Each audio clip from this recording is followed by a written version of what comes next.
어제 여야가 국회 행정안전위원회 회의에서 민주당 이재명 대표의 성남FC 후원금 의혹과 관련해 거세게 맞붙었습니다. 민주당은 정치 보복이라고 경찰을 직격했고 국민의힘은 문재인 정부 때부터 지속적으로 문제 제기가 됐던 사항이라며 오히려 경찰의 추가 수사를 요구했는데요. 여러 가지 정치권 이슈들 짚어보겠습니다. 오늘 이 시간 김근식 국민의힘 전 선대위 정세분석실장 그리고 복기왕 전 민주당 선대위 대변인 나오셨습니다. 어서 오시죠. 안녕하세요. 우선 이재명 대표가 성남FC 의혹으로 이제 검찰에 송치된 것을 두고 제일 문제가 되는 부분 중 하나가 왜 1년 만에 경찰의 판단이 바뀌었냐 이 부분이지 않습니까? 그렇죠. 3년여에 걸쳐서 수사를 하고 무혐의 결정을 내렸다가 바뀐 건 하나밖에 없어요. 대통령이 윤석열 대통령으로 바뀐 것. 그리고 이재명 후보는 지금 패배해서 야당의 대표로 돼 있는 것. 이거 바뀌었는데 어떤 증거를 새로 발견했는지 그리고 어떤 진술이 어떤 그 참고인 진술 중에서 번복이 됐다 뭐 이런 말 아니겠습니까? 그건 잘 이해가 가지 않는 거예요. 그러니까 진술자의 진술이 번복됐다라는 부분에 대해서도 그렇다면 새롭게 수사하는 과정에서의 바뀐 정권의 어떤 압력이 그분에게 정신적으로 어떤 압력으로 가해지지 않았을까라는 추측도 얼마든지 가능한 것이고 공문을 봤다라고 하는데 그 공문은 두산건설에서 합법적이고 공식적으로 그 성남시청에 냈던 공문이라고 그래요. 어떤 내용인지 구체적으로 살펴보진 않았지만 저는 이제 시작을 해봤으니까 대강 추측되는 측면이 좀 있습니다. 예를 들어서 공공기여를 이런 방식으로 하겠습니다라는 정도의 제안서일 가능성이 굉장히 높고 그것을 가지고 비밀리에 결정하는 것이 아니라 성남시 도시계획위원회라고 하는 외부 인사들도 상당수가 참여한 가운데서 그 가운데서 투명하게 열어놓고 토론을 합니다. 그 결론을 가지고 시장은 받아들이는 거예요. 그런데 어떤 공문에 부정한 청탁이라고 써서 청탁을 했는지 뭔지 모르겠습니다만 그 부정한 청탁을 공문으로 시행을 했다, 그것을 발견했다라는 것에 대해서 사실 행정을 좀 알거나 도시계획 업무를 아시는 분들은 고개를 갸우뚱할 수밖에 없는 상황이라 1년 만에 이렇게 수사 결과가 바뀐 것 결국은 대통령이 바뀌었고 정적 제거용이 아니냐라는 의혹을 품을 수밖에 없는 대목이 아닌가 싶습니다. 네, 경찰은 일단 진술자의 진술이 바뀌었던 부분을 근거로 추가적인 보완 수사가 필요하다는 입장을 밝혔는데 대변인께서는 지금 달라진 건 정권밖에 없지 않느냐 좀 비판의 목소리를 내주셨습니다. 그 정권이 바뀐 게 이제 공교롭게 시점이 그런 건데요. 그 위에 바뀐 게 또 있죠. 뭐냐면 담당 수사 주체가 네. 과거에 불송치 결정을 내렸던 것은 이제 분당 경찰서에서 수사를 하고 불송치 결정을 내렸고요. 그 분당 경찰서를 지휘했던 건 성남지청이었습니다. 그러나 이제 이게 고발자의 이의 신청으로 다시 수사를 한 거예요. 그러니까 이번에 5월 달에 민주당이 통과시킨 검수안박법에 따르면 다양한 내용 중에 고발자의 이의 신청권을 없애버렸습니다. 그래서 이제 이의 신청이 불가능하게 만들었는데 이것은 다행히 검수안박법 이전에 시행이 됐던 거기 때문에 시민단체가 고발한 시민단체가 있는데 이거 좀 이해가 안 간다. 다시 수사를 해주세요. 라고 이의 신청을 했고 이의 신청을 수원지검에서 직접 받아가지고 문제가 있어 보인다 해서 경기 남부경찰청에서 수사를 다시 한 겁니다. 그러니까 바뀐 게 그게 있어요. 그러니까 수사 주체가 다르기 때문에 오히려 국민의힘 쪽이나 또 이재명 대표를 믿지 못하는 측에서는 이거 봐라. 오히려 성남지청과 다음에 분당경찰서가 봐주기 수사한 거 아니라는 또 이의를 제기할 수밖에 없는 상황입니다. 그래서 이것은 누구 말이 맞는지는 확인해 보면 되니까 성남지청과 분당경찰서 수사 결과에 대해서 고발한 시민단체의 정당한 이의 제기에 의해서 수원지검이 경기 남부경찰청을 통해서 새로운 증거 자료와 압수수색 결과물을 가지고 불송치를 다시 기소 의견으로 지금 검찰에 보낸 거기 때문에 저는 여기에 대해서 너무 호들갑을 떨거나 화들짝 놀랄 필요는 없다. 당연한 사법 시스템으로 돌아가는 이야기이기 때문에 그리고 어저께 윤희근 경찰청장이 이야기한 것처럼 뭐 진술이 새로 나온 게 있고 그다음에 말씀하신 공문이 뭐 새로 나온 게 있다고 하고 그다음에 이게 제3자 뇌물이 맞는지 한 법리적 논란의 여부는 있다고 생각합니다. 그러니까 이것은 이제 검찰이 밝혀야 될 문제라고 생각을 해요. 그래서 검찰로 넘어간 이상 검찰이 검토를 해서 기소를 할지 말지를 결정을 할 거고 또 기소를 한다 하더라도 기소가 유죄를 확정짓는 건 아니잖아요. 뭐 이재명 대표 뭐 잘 또 빠져나오지 있지 않겠습니까? 자신 있다고 한다면. 그래서 이걸 가지고 뭐 정적 제거라고 이야기하기보다 이미 3년 전부터 계속 수사했던 사안입니다. 이걸 무슨 정적이라고 생각해 이제 와서 제거하려고 하겠습니까? 그러니까 제가 볼 때는 그냥 기소 여부를 지켜보고 검찰의 기소에 대해서는 당당하게 재판 절차를 따져서 소명을 하고 결백하고 혐의 없음을 입증해내는 것이 저는 정치 투자의 도리라고 생각합니다. 네. 결백하고 혐의 없음을 당연히 이끌어낼 거고요. 그럼요. 그 부분에 네. 대해서는 이재명 대표뿐만 아니라 많은 분들이 자신 있어 할 겁니다. 그러하기 때문에 지금 나라가 굉장히 어려운데 이렇게 심한 정쟁을 왜 이렇게 유발을 시키는지에 대해서 이해가 가지 않는 것이죠. 조금 전에 이제 시민단체 말씀하셨는데 시민단체는 과거에 우리가 사회의 긍정적 측면으로 환경운동이라든지 뭐 참여연대, 경실련 뭐 이런 대표적인 시민단체들이 있었는데 어느 순간부터 이 시민단체가 정치적으로 오염이 되기 시작했어요. 그래서 특정 정당이나 특정 정치 세력의 어떤 대신해서 그들이 내기 불편해하는 목소리와 행동을 대신해서 하는 뭐 측면들이 있는데 뭐 예를 들면 성남에 있는 장영하 변호사 이분 같은 경우는 이재명 시장 때부터 저격수 역할을 자임해 왔던 분 아니겠습니까? 뭐 그런 분들의 활동도 어쨌거나 시민단체 한 부분으로 그 활동이다라고 될 수 있는데 그분들이 이의 신청하고 한 거거든요. 그래서 그러면 이것이 과연 정치적으로 뭐 순수하게 시민단체들의 어떤 의혹 때문에 제기된 것이냐라는 것에 대해서 의구심을 품을 수밖에 없고 이의 신청 그래요. 뭐 제도적으로 돼 있으니까 할 수 있죠. 그런데 이의 신청이 지나치게 남발하고 매번 반복되기 때문에 인력 낭비가 너무 심하다라는 것 때문에 이제 우리가 법을 고쳤던 것인데 그 이의 신청 과정에서 뭔가 새로운 것이 드러났다면 모르겠어요. 핵심적으로 사실 정치적 공세를 했던 것이 그 후원금 받은 것을 성과급으로 나눠주면서 결국은 이재명 그 시장의 측근들에게 간 거 아니냐. 그래서 결국 정치 자금으로 쓰인 거 아니냐라는 것을 노골적으로 내뱉진 않았습니다만 그런 뉘앙스로 계속해서 공격을 해왔는데요. 지금 그 광고비 받은 것, 그 밖에 후원금 받은 것 이런 것들에 대해서 이것이 부당하게 지출됐다라는 거 한 건도 못 찾았습니다. 이미 금융거래에 대한 조사까지 다 마쳤는데 거기에 대해서는 없어요. 그러다 보니 찾다 안 되니까 굉장히 애매모호한 제3자 뇌물 공여다. 이렇게 해서 이제 기소 의견으로 냈는데 기소 의견을 낼 때요. 경찰이 단독으로 결정하지 않습니다. 당연히 그것을 관할하고 있는 검찰 쪽과 상의를 하면서 이렇게 해서 기소 의견을 내려고 합니다라는 사전 조율을 당연히 해요. 그건 일선 경찰들한테 물어보면 다 확인이 될 겁니다.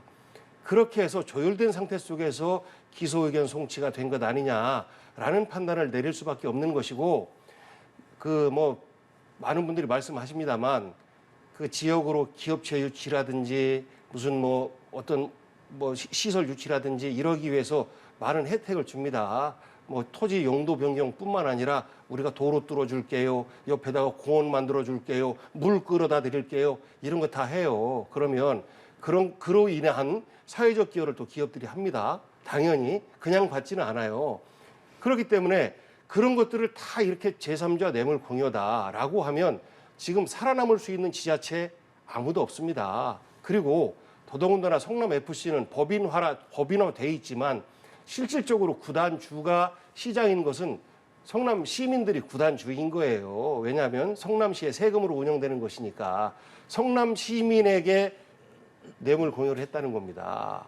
이게 상식적으로 말이 됩니까? 저는 이해가 되지 않습니다. 무슨 이제 시민단체 이야기는 뭐 그 오염됐다는 건 당연한 이야기죠. 그러니까 김건희 여사 관련해서 시민단체는 사생이라고 좌파 시민단체가 계속 고발합니다.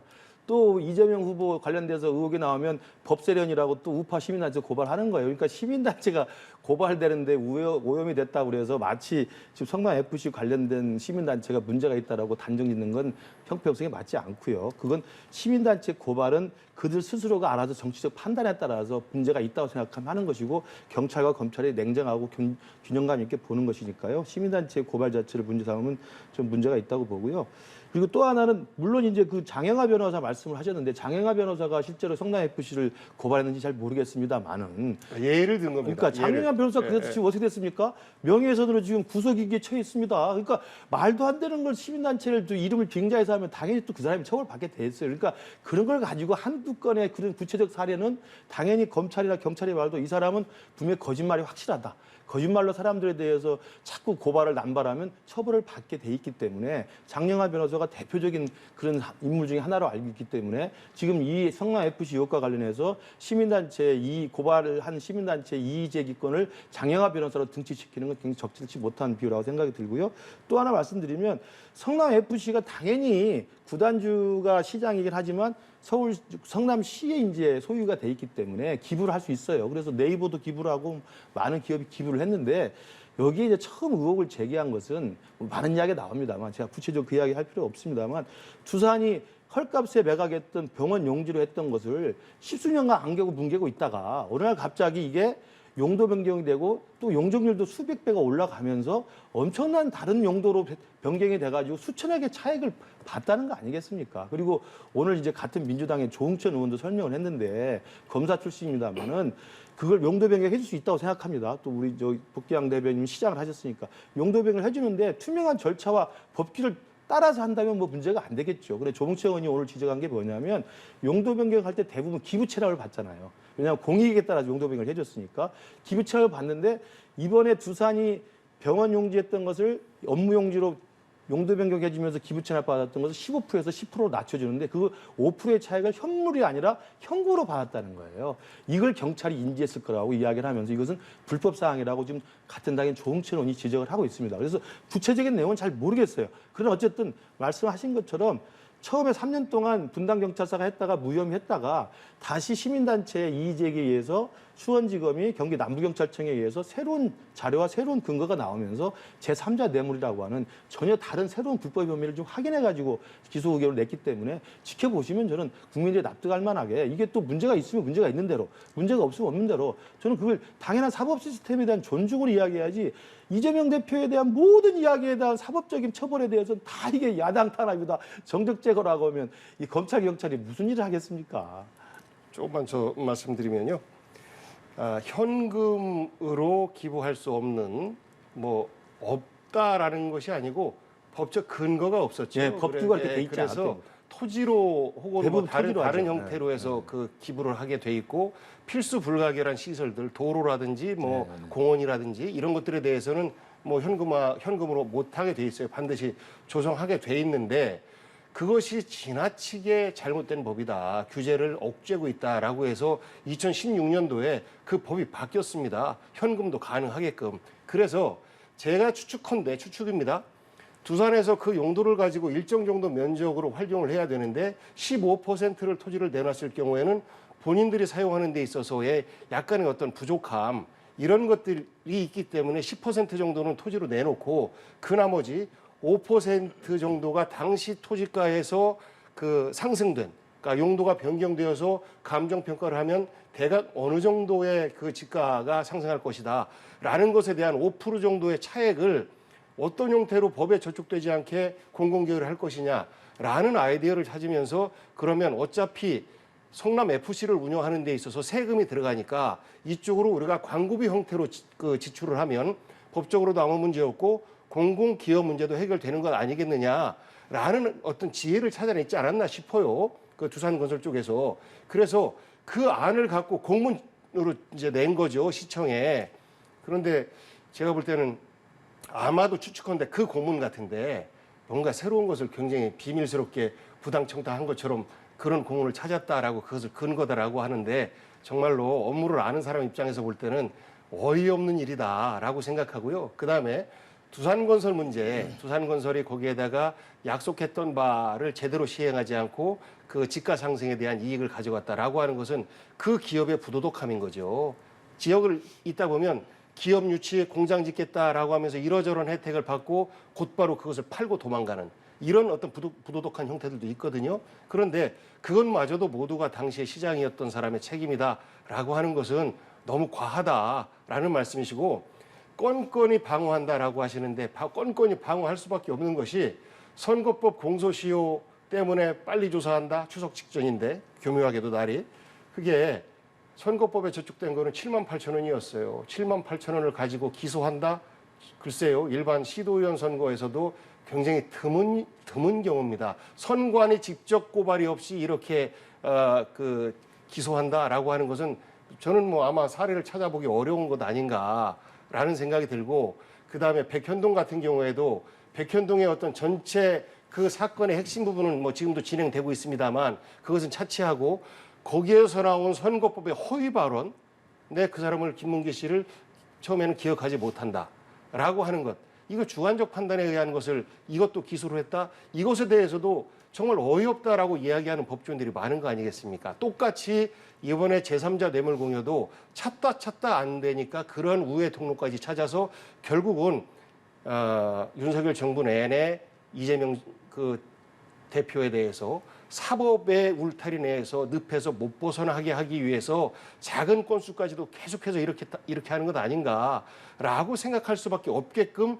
지금 진행이 되고 있고, 앞으로도 진행될 모든 사건들 저는 대부분 다 기소될 거라고 봐요. 그러니까 제가 말씀드린 건 지금 우리 대변인께서 부산 것을 편을 드릴 필요가 없고요. 그렇죠. 저는 그 부도덕함이라고 추측을 할 필요도 없죠. 아마 그런 공문일 거라고 추측할 이유도 없지 않습니까? 저는 제 추측이 그러니까 그 추측이라고 말할 이유가 맞을 없죠. 거라고 확신을 그 공문이 해요. 무슨 내용인지 모르고, 당연히 그러나 같은 당의 조홍천 의원은 법을 좀 잘 아시는 분이기 때문에 당시 있었던 2013년 상황에는 말씀하신 2016년에 기부 체납을 현금으로 할 수 없도록 해놓은 그 법규에 있기 때문에, 없도록 한 게 아니고, 그러니까 하지 못하도록 해놨기 때문에. 하지 못하도록 한 것도 아니에요. 그러니까 정확하게. 들어보세요. 저는 끝까지 듣고 있었잖아요. 길게 말씀하실 때. 알겠습니다. 들어보세요. 그렇게 했기 때문에 법규를 위반한 것으로 경찰이 그걸 파악한 것 같다고 설명한 겁니다. 그게 다예요. 근데 지금 우리 대변인께서 아마 그럼 두산건설이 이런 의도에서 5%의 차익, 그러면 돈을 주고 싶은데 돈을 못 준다고 법이 없으니 그러면 광고비를 주려고 했던 공문이 아니겠느라고 굳이 말하실 필요가 뭐가 있습니까? 그건 추측에 근거한 지나친 과잉 방어라는 생각이 들고요. 이재명 대표에 대해서 사법 리스크 이야기하는 것은 당원들도 다 알고 국민 여러분이 다 알고 우리 복귀한 대표도 다 알고 계신 거잖아요. 알면서 당대표를 뽑았잖아요. 그럼 이렇게 될 걸 몰랐습니까? 저는 그래서 그때도 한번 제가 질문 드린 것 같은데, 민주당에 계신 분들한테 정말 가슴에 손을 얹고 여쭤보고 싶으세요. 도대체 이재명 대표의 그 모든 사법적 의혹들, 이 의혹들이 다 정말 정치 권력이 부당하게 옛날 독재자가 야당 탄압하듯이 죽이려고 없는 죄 만들어서 하려고 하는 그런 죄에 해당되는 것인지, 아니면 정말 이재명 대표가 인생을 살아오면서 얼마나 거칠게 살아왔는지 우여곡절 겪어서 살아온지 모르겠습니다만 수많은 범죄 혐의와 관련된 의혹을 가지고 있는 당사자인데, 이 사람을 정말 끝까지 우리 대한민국의 고도로 굉장히 선진화된 사법 시스템의 수사와 조사에 의해서 하나도 결백함으로 다 입증되면서 혐의 없이 될 거라고 믿고 계신 건지, 진짜 나는 민주당에 계신 의원님들 여쭤보고 싶어요. 그렇게 당당하게 버틸 수 있는지. 제가 볼 때는 그런 자신이 없으니까 정말 국민들이 볼 때 정말 선거법 위반해서 허위 사실이 많네, 한번 기소해봐, 그러면 재판에서 유무죄를 다뤄봐, 이 정도까지밖에 아닌데 발끈해가지고 머리띠 둘러매고 이건 야당 죽이기다, 누가 이걸 동의하겠습니까? 앞으로 나올 게 수도 없이 많은 강격들이 계속 터져 나올 텐데, 저는 그래서 민주당의 대응 자체는 이재명 대표에 올인하다가 큰 코 닥친다는 말씀을 드려요. 정말 이제라도 제2, 제3의 컨텐츠시 플랜, 비상계획을 짜셔야 된다고 생각합니다. 내가 우리 도끼와 대변인인데 생각해서 말씀드리는 거예요. 그래요. 걱정해 주셔서 감사드리고요. 그 이재명 대표가 그런 리스크가 있음에도 불구하고 어떻게 대표로 뽑혔을까요? 결국은 국민들이 이 부분에 대해서는 야당 대표를 하고 대한민국의 정치 지도자로서 큰 문제가 되지 않는다라는 판단이 함께 깔려 있는 것이고, 지금 나오는 여러 가지 기소로 예측되는 이런 혐의들에 대해서 우리 국민들은 정치권에서 이렇게까지 심하게 했던가? 라고 궁금증을 갖고 있는 거예요. 아까도 말씀드렸습니다만 너무나 작은 사안인데 이것을 대통령 후보로서 서로 경쟁했던 상대방에 대해서 패배자에게 이렇게 어마어마한 칼날을 휘두르는 것, 이것은 지금까지 우리 정치 역사상 못 봤던 부분이기 때문에 그렇습니다. 그래서 저는 이러한 똑같은 기준과 잣대가 김건희 여사와 또 본인에게도 똑같이 겨누어진다라고 하면, 대통령 형사소추권이 없으니까 수사는 다 해놓고 그리고 나서 임기 끝나고 나서 이것에 대한 기소 여부 판단하겠습니다라고 하면 국민들이 뭐라고 하겠습니까? 오케이, 김건희 여사, 윤석열 대통령 똑같이 수사하고 이재명 대표 그 부인 똑같이 수사하고, 그리고 나서 대통령은 5년 동안은 대통령 일 봐야 되니까 임기 끝나고 기소 여부 판단합시다 라고 하면요, 이재명에 대해서 이건 패배자에게 너무 가혹한 것 아닙니까? 라고 주장하는 사람에게 돌을 던질 거예요. 그런데 지금 그렇게 진행되지 않고 있으니까 이것은 너무한다. 이것은 너무 심하다. 상대방을 정치적 상대방을 인정하지 않고 죽이려고 하던 의도다라는 어떤 그 생각을 할 수밖에 없는데 저는 정말 충고드리고 싶은 것이요.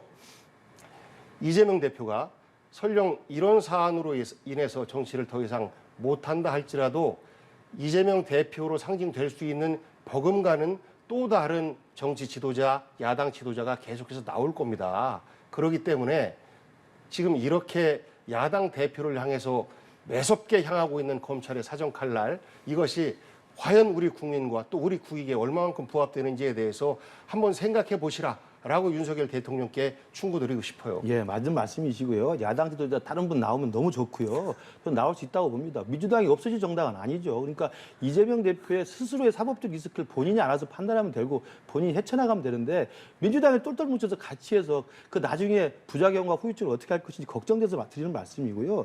또 하나는 김건희 여사 똑같은 기준과 잣대로 해라. 윤석열 대통령 똑같이 해라. 당연히 옳은 말씀이세요. 저는 충분히 주장할 수 있다고 생각합니다. 그러나 그런 주장은 제가 충분히 이해합니다만 그런 주장이 아니라 검찰이 기소하고 경찰이 송치 결정 내리면 무조건 이건 다 정치 탄압이다. 이런 말 하지 말라는 거예요. 정치 탄압이라는 그런 말도 안 되는 구시대적 프레임은 말씀하지 말고 금방 말씀하셨죠. 대통령도 똑같이 수사하자. 김건희도 하자. 오케이. 그걸 누가 뭐라고 합니까? 김건희 특검법 하신다고 하셨잖아요. 하시라고요. 아무 문제가 없습니다. 공정성을 주장하는 걸 할 수 있어요. 그러나 나를 왜 죽이려고 하느냐? 왜 나를 정적을 탄압하는 거 제거하려? 이런 식의 말도 안 되는 논리는 민주당의 부안해동 하지 말라는 말씀 드리고요. 저는 공정성을 주장하면서도 제가 이재명 정도 급의 정치 지도자라면 이렇게 말을 하겠어요. 아니 신호등을 위반해서 횡단보도를 무단 횡단했는데 나만 걸렸어. 같이 간 사람이 또 있어. 복귀한 대변인 같이 갔어요. 나만 잡혔어. 아니 저 사람을 왜 안 잡아요? 이런 말이 정치 지도자의 품격이 맞습니까? 저는 그 말씀만 드릴게요. 그 말은 안 했고요. 아니, 그러니까 그런 예를 들 수 있는 것처럼 이재명 대표는 제가 볼 때 쫌스러운 분이에요. 왜 갑자기 남 핑계를 댑니까? 자신이 지은 죄가 있으면 죄가 없으면 당당하게 임하면 되는 거잖아요. 사법 시스템을 못 믿습니까? 사법 시스템을 이용해서 변호사 활동했고 사법 시스템을 이용해서 대법까지 가서 무죄 파기환송 받았고 사법 시스템을 이용해서 지금까지 당대표까지 올라오신 분이잖아요. 자신감을 갖고 임하시길 바랍니다. 얼마든지 때려도 아야 소리 하지 그렇죠. 말고 있어라. 아니죠. 그냥 수사 받아라. 저도 이번에 공직선거법 관련해서 무수히 많은 고소고발 다 받고 조사받고 있습니다. 우리 대변인도 다 겪어보셔서 아시잖아요. 그거 가지고 일일이 토달고 야당 죽이기다 정적죄다. 아픈 상처는 얘기하지 말고요. 그러니까 그런 이야기하면 그걸 누가 감당합니까? 점스럽다라고 하면 정말 승자의 포용의 모습을 보여주지 그러니까 않는 이재명 대표가 윤석열 쫌스럽다는 정부가- 말씀을 드린 거지. 정부가 쫌스러운 민주당은 거예요. 쫌스럽지 않기를 바란다는 거예요. 윤석열 대통령이 쫌스럽다라고 하면 또 대통령께 그런 말 했다고 저는 상관없습니다. 야단 맞을지 잘못했으면 쫌스럽다고 야단 해야죠. 맞을지 그걸 모르겠습니다만 뭐라고 하겠어요. 마찬가지로 전 청와대와 또 여당이 윤석열 대통령 보호하고 있는 거 아니겠습니까? 그래서 지금은 논점 다른 옮기지 마시고. 개인 이재명이 아니라 야당으로서의 정치적 탄압의 상징이 되고 있고 수많은 문재인 정부 시절에 있었던 여러 가지 일을 하다 보면 자칫 좀 우두보할 수 있어요. 물론 잘못된 부분은 처벌받아야죠. 예. 그런 부분까지도 지금 무섭게 진행되고 있다. 결국 윤석열 대통령 잘할 수 있는 건 수사밖에 없으니 일은 자신 없고 민생도 형편없는데 민생을 어떻게 해야 될지도 모르겠고 결국은 상대방 정치인에 대해서 범죄자로 낙인 찍고 이들을 탄압을 해서 나중에 또 정치적으로 본인들만 살아남으려고 하는 이런 속셈들이 깔려 있는 것 아닌가라고 국민들이 생각하고 있다라는 말씀을 좀 드리고 싶어요. 그래서 서로 민망한 거 아니겠습니까? 이렇게 진행되는 것 자체가 저는 대통령에게도 여당에게도 또 야당에게도 모두에게 좋은 것이 아무도 없어요. 아무것도 없어요. 그렇기 때문에 저는 지금이라도 저는 윤석열 대통령 당선되자마자 말씀드렸습니다만 통 크게 국민 통합의 가슴으로 국민을 바라보고 야당을 바라보고 또 언론을 바라보시라라는 말씀 거듭드리고 싶어요. 야당 협치는 당연한 말씀이고 저도 복귀한 대변인은 똑같이 윤석열 대통령한테 건의드리고 싶은 말씀입니다. 근데 야당 협치하고 사법 시스템의 수사와 경찰이 자기 밥값을 하기 위해서 조사해야 되는 결과로서 나온 범죄 혐의에 대한 인지 사실을 어떻게 모른 척합니까? 그건 전혀 다른 이야기이기 때문에 제발 협치, 포용, 승자의 넓은 아량을 이재명이라는 개인 그리고 수많은 범죄 혐의로 대해서 고소고발되어 있는 사람에 대한 사법 시스템의 정당한 수사를 연결시키지 말라는 말씀을 드리고 이 부분은 국민도 납득이 안 되는 거고요. 아까 제가 말씀드린 것처럼 다시 반복해서 드리지만 왜 그러면 김건희는 똑같은 잣대 수사하지 않느냐. 이 말씀을 해도 된다니까요. 특검법 통과시키시라고요. 하는 건 좋고요. 그리고 그것조차도 제가 볼 때 이재명 정도의 급이라면 야, 횡단보도 건너서 내가 신호등 위반에 왜 나만 잡고 그래? 저 사람은 왜 안 잡아? 라는 이야기를 하는 게 좀 좋다는 말씀을 드리는 겁니다. 국민들이 판단하실 거예요. 다른 주제 넘어가시죠. 뭐. 뭐 이재명 대표가 하신 말씀이 아니고 뭐 민주당이 다른, 지금 그렇게 하니까 민주당의 그렇죠. 많은 정치인들 또 우리 국민들이 공정하지 못하다라고 생각하고 있는 것을 또 이렇게 신호등 저 사람도 잡았는데 저 사람은 왜 안 그거 잡고 가지고 뭐가 나만 잡아? 있습니까? 그게 아니고 라고 어떻게 뭡니까, 얘기를 그게? 하겠습니까? 똑같은 사례죠. 이 부분은 어찌 됐든지 간에 이미 사법 시스템이 가동되고 있고 검찰의 수사가 경찰의 수사가 아무리 권력의 입맛을 맞추기 위해서 부당하게 진행되었다라고 하더라도 그 시스템을 부정하지 않습니다. 넘어갈 거예요. 그런데 그 넘어가는 힘은 저는 결백과 그리고 국민의 지지로부터 나오는 것이다. 그렇게 기대하고 라고 있습니다. 생각합니다. 예, 그렇게 기대하고 있어요. 당당하게 임하시기 바랍니다. 이제 두 분이 충분히 말씀을 그럼요, 하신 것 그럼요. 같으니 예. 사실 이번 사안을 놓고 대변인께서는 계속 일종의 모략이 숨어져 있다. 그리고 교수님께서는 새로운 증거가 나왔다. 이렇게 갑론을박이 오고 가는 상황인데요. 두 분 모두 법원까지 갈 가능성이 높다고 하셨던 만큼 사안은 계속해서 조금 더 지켜보면서 얘기를 나눠보도록 하고 동시에 이재명 대표가 계속 윤석열 대통령과의 만남을 좀 강력하게 밝히고 있는 상황인데 성사되기가 좀 쉽지 않아 보이는 모습입니다. 그러니까 1대1 영수회담은 불가능합니다. 그러니까 네. 영수회담이라는 단어가 민주당의 문재인 대통령 시절에도 영수회담 단어를 피했어요. 권위주의 시절에 썼던 이야기고요. 그 영수회담이라는 건 마치 뭐가 그 뒤에서 거래하거나 흥정하는 듯한 그 뉘앙스를 풍기기 때문에 민주화된 이유는 영수회담 자체의 단어를 쓰지 않았습니다. 근데 저도 참 지금 납득이 되지 않는 게 이재명 대표가 당대표 선출된 다음에 영수회담이라는 단어를 5번을 쓰면서 계속 공개 제의를 하고 있어요. 그래서 일각에서는 좀 이상한 지금 의심을 하고 있는데 영수회담은 단어를 쓰지 않기를 바라고요. 그렇지 않고 여야 대표가 만나는 건 당연히 만나야 되죠. 그래서 이재명 대표가 당대표 되자마자 이준복 정무수석이 축하를 갔을 때 전화통화까지 대통령하고 직접 했고요. 조건이 되면 빠른 시간에 만나자고 이야기를 했고 당연히 이번에도 이준복 대표가 어제 이야기했습니다만 해외 순방 다녀오면 기회를 만들어서 여야 대표들 다 모시고 대통령과 만나서 이야기하는 건 뭐 당연히 있을 수 있는 이유 해야 된다고 생각을 합니다. 다만 이 부분에 대해서 그러면 만나지 않으려고 좀 발뺌하는 게 아니냐라고 의심을 받는 건데 지금 어제 그 이야기를 했잖아요. 이준복 수석이.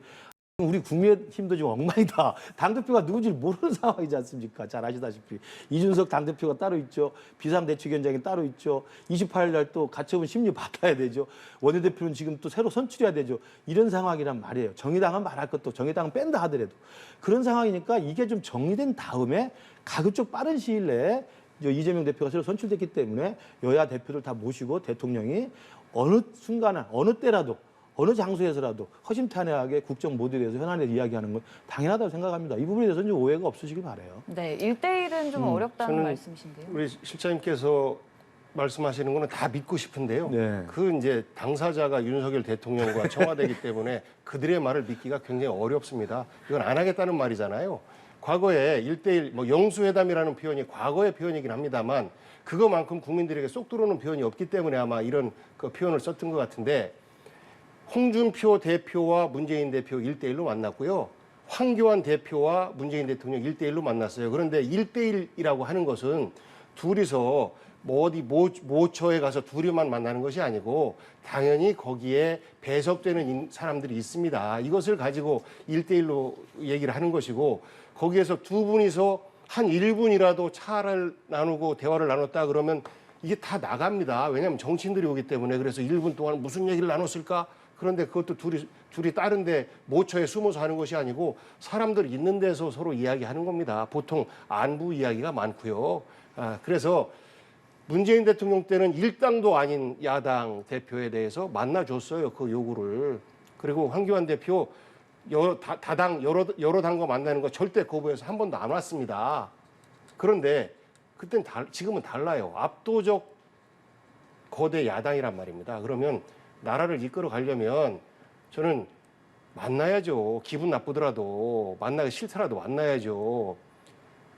아마 윤석열 대통령이 이재명 당 대표는 중대 범죄 혐의자이기 때문에 중대 범죄자이기 때문에 내가 범죄자를 왜 만나라는 마음이 있는 것 같은데 그것도 사법적인 판단이 끝날 때까지는 범죄자가 아닙니다. 그리고 지금 현존하는 실체는 뭐냐면 170석에 육박하는 거대 국회를 운영하는 거대 야당의 당 대표예요. 그러면 지금은 당 대표로서 정치인대 정치인으로서 민생 문제를 중심으로 얘기하자라고 했으면 민생 문제를 중심으로 지금 윤석열 정부에서는 이러이러한 법안들을 지금 제도적으로 만들어야 되는데 도와주십시오라는 얘기가 주가 되지 않겠습니까? 거기에 대해서 민주당에서는 이러이러한 방식을 정부에서 좀 추진시켜달라. 이럴 때 우리 민생의 어려움을 좀 구할 수 있다. 이런 이야기들을 나누는 자리예요.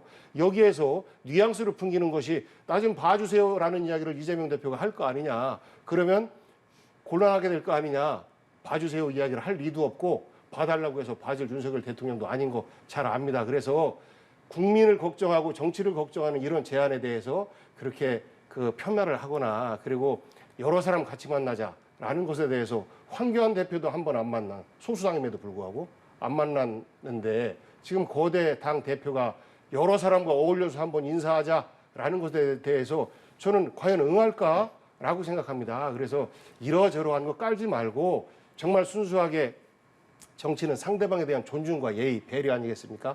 저는 그런 차원에서 만남을 적극적으로 고민해봐야 된다라는 조언을 좀 드리고 싶어요. 만날 겁니다. 그러니까 왜 어제 이준복 수석이 만나겠다고 했고 만날 거라고 대통령도 그러니까 1대1은 안 만난다는 축하 거잖아요. 전화를 했고 만나자고 했는데 왜 만나기 싫다 범죄자로 본다고 해서 있어서 그게 확인되지 않은 거짓말을 말씀하시는지 이해가 안 되고요. 당연히 1대1로 만나는 건 안 만나는 분위기 같아요. 저는 그것은 지금 시기에 저는 미묘함 때문에 그렇다고 생각합니다. 그러니까 이건 좀 이해를 해주시면 될 것 같고, 그러니까 1대1로 만나는 거 외에는 이재명 대표가 만나지 않겠다 그러면 또 이게 안 되는 거죠. 어쩔 수 없잖아요. 근데 1대1로 만나는 것은 대통령실의 지금 분위기로 봐서는 제가 뭐 확실한 건 모르겠습니다만 1대1로 만나는 것은 시기상 부적절하다. 왜냐하면 지금 계속해서 민주당 모든 분들이 그리고 이재명 대표도 정적 제거다, 야당 탄압이다, 야당 죽이다라고 이야기를 하고 있으니 거기서 1대1로 만나는 것이 시기적으로도 굉장히 좀 불안정한 시점이라고 생각을 하는 것 같기 때문에 그런 거고요. 1대1 만남이 아니라면 언제든지 만나겠다는 이야기를 좀 계속 하고 있는 것이어서 이런 대통령실 입장을 이 범죄자로 보기 때문에 만나지 않는다라고 지레짐작하는 건 제가 볼 때 제가 윤석열 대통령이 아니라서 할 말은 없습니다만 절대 그런 마음이 아니라고 제가 확실히 말씀드리겠습니다. 우리 위원장님 같은 경우는 그런 마음 아닐 텐데 네. 윤석열 대통령이기 때문에 말씀을 드리는 것이고 내일 아마 도스태핑에서 다시 한번 일단 질문을 해가지고 1대1 회동에 대해서는 거부를 한 겁니다. 예, 그건 거부한 것 1대1 같아요. 회동에 대해서 예. 거부를 한 거니까 거부한 것은 거짓말이 아니고 그건 사실이고 맞죠. 예. 다자로 보자라는 공식 제안은 아직 없었던 것이고 네. 다자로 보자라는 공식 제안이 있을 때 민주당에서 어떻게 받을지에 대해서는 그건 뭐 향후에 일어나지 않은 가정의 그렇죠. 문법이니까 그건 뭐 그때 가서 얘기해도 될 것 같습니다. 그러니까 해외 순방 후에 국민의힘 내용이 정리된 것이 왜냐하면 그것도 굉장히 중요한 조건이잖아요. 다자로 봐야 되는데 국민의힘 누가 나올지 정해지지 않은 상태이기 때문에 그것까지 현실적으로 고려해서 제가 볼 때 빠른 시일 내에 회동이 있을 거라고 생각합니다. 제가 이재명 대표라면 그런 모임은 안 나갑니다. 뭐 그럼 어쩔 수 없죠. 왜 나갑니까? 예. 과거에 예. 국민의힘에서 정의당 대표까지도 같이 봅시다라고 하니까 정의당을 우리가 왜 봅니까? 그 작은 정당을 라고 하면서 거부했어요. 지금 이재명 대표와 1대1 회동을 하는 것에 대해서 부담스러워하고 이게 그런 그림이 싫은 거죠. 그러면서 정의당도 얘기를 하고 뭐 또 국민의힘 당내 사정도 얘기하고 그러는데 지금 국민이 원하는 것은 지난번 대통령 선거에서 서로가 나라를 잘 운영하겠다고 서로 겨뤘던 두 사람이 만나서 싸우지 말고 우리 민생 좀 풀어달라라는 이런 걱정거리를 해결해 주기를 기대하고 있는 것이고 저는 그것이 두 분의 만남 속에서 어느 정도 완벽하게 해결은 안 됩니다만 희망과 기대는 품게 할 수 있겠다라는 차원에서 저는 지금이라도 두 분이 만남 이것에 대해서 국민의힘이나 또 청와대에서도 부정적으로 생각하지 말았으면 좋겠어요. 저도 제가 정무수석은 아닙니다만 지금 복귀양 대변인 말씀 듣고 보니까 역시 합리적인 분이시라서 그렇게 두 분이 만나서 정말 이제 여야가 지금 우리 국민의힘도 엉망이고 지금 민주당도 엉망 아닙니까? 국민들이 볼 때 짜증만 지금 나고 민주당 있어요. 엉망 아닙니다. 전열 정비 다 됐습니다. 깔끔하게 잘 가고 국민들이 볼 있습니다. 때는 이 복합 경제 위기 속에서 정말 민생이 하루하루 정말 힘든데 여야 정쟁으로 하루하루 날을 새고 있으니 정말 짜증이 나기 때문에 대변인 말씀대로 정말 대통령과 그다음에 대선을 놓고 싸웠던 이재명 대표가 같이 만나서 서로 협치하는 모습을 보이는 건 정말 좋다고 생각합니다. 다만 아까 말씀드린 시기적으로 미묘한 시기가 있으니 저는 그것만 제가 만약에 정무수석이라면 그런 생각을 건의드리고 싶어요. 그러면 이재명 대표께서 지금의 공정한 사법 시스템에 대한 어떤 그 절차와 과정에 대해서 야당 탄압이다, 정적제거다 이런 말씀만 안 해주신다면, 왜냐하면 그런 말을 계속 하고 있는데 만나는 것 자체는 대통령으로서 부담스럽지 않겠습니까? 그러니까 그것만 안 해주시고 당당하게 임해서 나의 혐의를 다 결백을 입증하겠다라고 말씀하시고 그 부분을 논의로 한다면 정말 두 분이 만나서 한껏 사진만 찍어도 국민들이 봐도 조금 마음의 안정을 찾을 수가 있죠. 저는 거기에 100% 동의합니다. 예. 그러니까 이진복 수석이 1대1 거부, 다자회동을 추후에 봐서 추진 이렇게 말씀하셨는데 1대1 거부가 아니고 추후에 국민의힘이 안정되고 외국 순방 이후에 그때 때를 봐서 고민해 보겠다라고 했으면 이렇게까지 말씀 안 드리죠. 그렇죠. 그러니까 야당 탄압이라는 프레임을 쓰지 그리고 않는다면 두 분이 지금 시기가 역대로 봐서 그 정치 지도자들이 상징적으로 만날 때는 항상 갈등이 최고조에 달했을 때 그런 것들을 풀어내는 방식으로 만남을 가졌다라는 말씀도 좀 드리고 싶어요. 정치적으로 이제 갈등이 고조됐을 때는 이제 만나서 이게 결자해지를 하는 건데 지금 이른바 사법 리스크에 의한 이 기소는 그런 정치적 현안에 대한 최고의 갈등이 아니고 전혀 다른 차원이기 때문에 그 부분만 이해를 해주시면 저는 1대1 만남도 제가 정무수석은 아닙니다만 대통령께서 충분히 대통령한테 건의할 만하다고 생각합니다. 예. 네, 양당 모두 두 분 말씀처럼 지금의 상황을 잘 타개 나가길 바라면서 이 회담의 형식은 아무래도 윤석열 대통령 해외 순방 이후에 그렇죠. 만약 이루어진다면 정해질 것으로 보이는데 이준석 전 대표가 이런 말을 했습니다. 윤석열 대통령이 해외 순방을 하는 동안 국민의힘에서 뭔가를 꾸며낼 것 같다. 자신이 제명을 당할 가능성 이런 시나리오를 언급을 했거든요. 그 가능성 높습니까? 오늘 이제 어디 방송에서 네. 이야기한 것 같은데요. 왜냐하면 28일로 지금 윤리가 지금 개최가 예정이 돼 있어서 또 28일 공교롭게 그 4차 가처분 신청에 대한 신문 기일이잖아요. 그러니까 아마 이제 가처분 신문이 28일 날 진행된다 하더라도 물론 그날 밤늦게 나올 수도 있습니다만 결과가 며칠 상관으로 그 신문의 결과가 좀 늦게 나온다면 28일 날 윤리위에서 만약의 경우 윤리위원회 회의를 통해서 제명을 결정을 해버리면 사실상 법리적으로 각하가 가능하거든요. 그러니까 기각이나 인용이 아니라 이건 제소거리가 안 된다.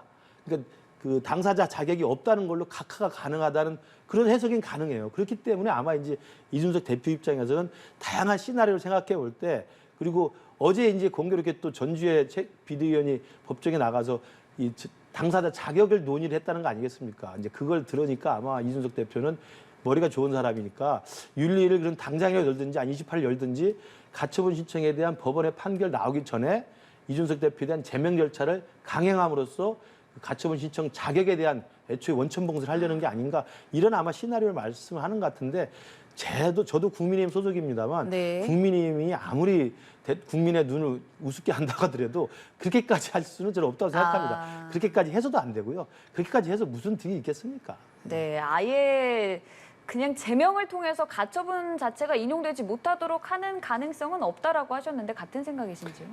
그러니까 이렇게 합리적인 분들이 여당을 운영하는 책임자가 되시면 저는 굉장히 기대가 커요. 그런데 지금까지 비상식적으로 운영을 해왔던 거 아닙니까? 아무리 힘들고 어려워도 이준석만큼은 파내고 가겠다라는 식으로 지금 그 진행을 하고 있잖아요. 그러면서 이준석 대표가 외국 갔다 오시면 그때 28일이니까 그때쯤에 제명을 해놓으면 대통령께서는 늘 그랬잖아요. 저는 정치인 말에 신경 쓸 틈이 없습니다.